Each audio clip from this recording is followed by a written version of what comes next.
tell me what really motivated you to write your book, and what is it? What would you say is the message of your book? Is there something that you really want people to understand about the process that you've been through and that so many other people are going through? It was other people and my friends and community that have encouraged me to turn this into a book. And it came from sharing little bits of my journal. So if you could, experience, or if you could picture, in the morning I'm talking to Scott and I would say, I want to share with you what poured out of me last night in my journal. And I'd read a couple paragraphs to him in the kitchen. And he would say, Vickie, you really need to be sharing this with other people. Other people are going to benefit from your story. And then I might share something in I have been asked to give a short communion meditation in our church worship service. And I'm kind of a spur of the moment kind of gal. So I'm not somebody that would labor a few days ahead thinking about what I'm going to write or say in that communion meditation. So there's been a couple occasions where I've been, just sitting there before worship asking, what should I share? What would be meaningful? And in at least two occasions, a short little clip out of my journal was what came to me. And I've shared that with our congregation. And then people afterwards would say, okay, is there anywhere where I can read that? Is that in a book? What have you done with that? Because they would see me reading it off my iPhone where I'd have my journal in my notes app. And so after I heard that, I don't know, maybe 4 or 5 times, I thought, I need to try putting this together as a book. So I took the section of time from when I heard the news that my job was being cut to essentially where I am today, and rewrote it. So it's not, the raw notes of my journal. I rewrote it as a book that would flow from one chapter to the next, and added a little more context behind some of the scenarios that I'm describing. And that's sort of how it came to be. Okay. Yeah. I'd love to read your book. I think a lot, it is going to be very useful to a lot of people who've been through similar experiences. I know, I said, I was in the US in 2008 with the crash of the economy there. And, it seemed to me at that time where I was living in Virginia that it's almost like everybody shut down because it was a process that affected a lot of people all at once. A lot of shops closed down, a lot of people went out of business, and there was almost a tangible environment of fear. You could feel people sort of just withdrawing into themselves, and it's like the shutters came down. You're describing a very different, obviously that experience I've just described is one of isolation. It's like fear then actually creates isolation. But what you're describing is being held almost like in a community, and in a faith. I think that's very important too, that have some kind of strong faith. So, I'm kind of wondering what people, I think it's because it often does happen that when we're hit by something from the outside, it appears to be coming from the outside, like a job loss, or it can be the same with a death or whatever other tragedy is occurring, that it can drive us into a state of feeling very alone and very isolated.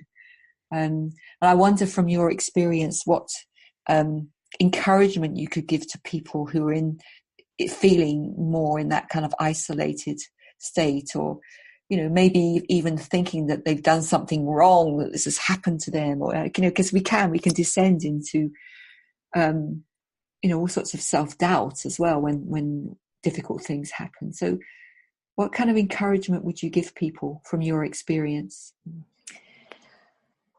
Well, I do want to share that I experienced a lot of what you just described. So I know that now that I'm at this phase of the timeline, it might sound like, I don't know, that I had all the pieces in place and that I knew how to deal with grief. And it's more my ability to reflect back into my journal that has helped me get to this point, and to see all of those threads of connection in my life that helped hold me together. Because I definitely had that self-doubt. I had this loop playing over and over in my head that I was the employee who wasn't worth keeping. That was the thing that I just had to break that phrase and get it out of my mind. The advice that I would love to give, and please know that I'm not a trained therapist, or this isn't my specialty, but this is just suggestions from my own personal experience. And that is, give yourself a pat on the back or acknowledgement for any little bit of forward movement in your day. So in an example, if there's a day where you are so down about the experience, whatever your loss is, and you feel like you just can't move, or you can't get out of your apartment or your house, and you talk yourself into getting up and making a cup of coffee, if that's part of your routine, allow yourself to be proud of that moment, that you moved, that you did something that's part of your regular routine. And even if that was the only thing that you got accomplished in that day, be grateful that you got that accomplished. I had a few days that were like that. And one of the things that kept me moving is that Scott and I live on a farm, and I have a couple of Connemara ponies and some llamas and rabbits and our cat that I take care of every day, or he also helps me with the care. But I had to get myself out of the house and to the barn, cleaning stalls. Sometimes it was mowing the pasture, but taking care of those animals was also something that made me move every day. So looking back, I would say, if you could find that one thing that would make you get up and move, whether it's feeding your cat, making that cup of coffee, and then praising yourself that, hey, you got something done. You did that. You made a step towards your future. And before you know it, those things start stacking up in a positive way. So, maybe the next day you fed the cat, you made some coffee, and you wrote a note in your journal, or you called a friend, or, they just begin building up. And that's how I found myself on the other side of this journey, is I just kept stacking up those little bits of forward movement. Yes, beautiful. Again, it's those very small steps, very simple, small steps. I'm not looking for anything big or here. It's like, how can I move forward one step at a time? And yeah, I definitely want to support what you're saying. I've also been through a big period of grief and loss myself in the last 3 years, after having lost my brother, who is my last family member and my closest friend. So, I'm so sorry.